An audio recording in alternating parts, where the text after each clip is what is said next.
నీ గదిలోనికి వెళ్ళి రహస్యమందు చూచుతున్న నీ తండ్రికి నువ్వు ప్రార్థన చేయాలంట. హల్లెలూయా. ఏం చేయాలంట?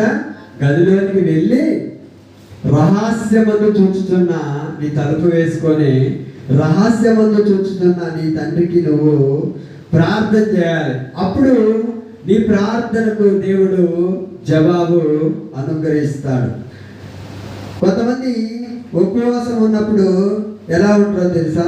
నీరసంగా, ముఖంలో ఏదో ఒక కలత, మేమే ఉపవాసం ఉన్నాం, ఎవరు ఉండలేనట్టు ఉపవాసం ఉండి ఇక దీన స్థితిలో అందరూ ఉపవాసం ఉన్నవా అని అనుకోవాలని దీన స్థితిలోకి వెళ్ళిపోతారు.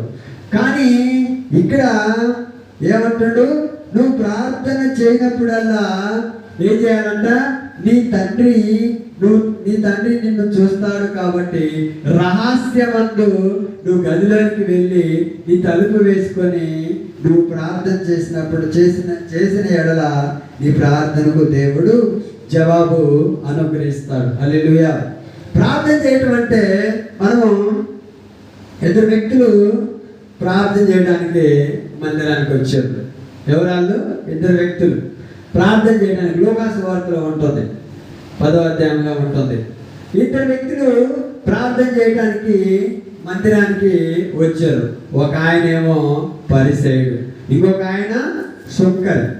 ఇక్కడ మొదటిగా పరిసయ్యుడు ప్రార్థన చేస్తున్నాడు. ఏమనంటే, అయ్యా ఇగో నేను వారానికి 2 మార్లు ఉపవాసం ఉంటున్నాను, ఇగో నా యొక్క ఆస్తిలో 10వ భాగం ఇస్తున్నాను, ఇగో ఈడున్నాడే, ఈడు ఎవరు?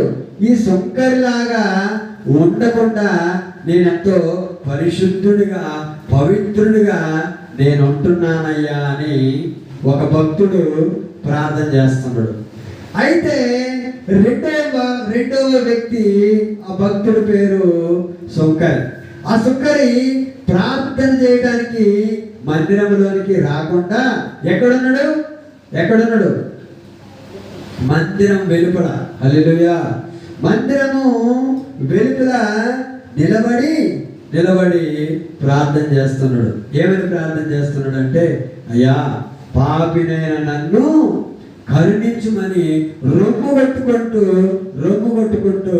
ప్రార్థన చేస్తున్నాడు. అయ్యా నేను పాపినయ్యా, ఇగో నా జీవితం రోత జీవితం అయ్యా, ఇగో నేను నీ దగ్గరికి వచ్చి ప్రార్థన చేయటానికి కూడా నేను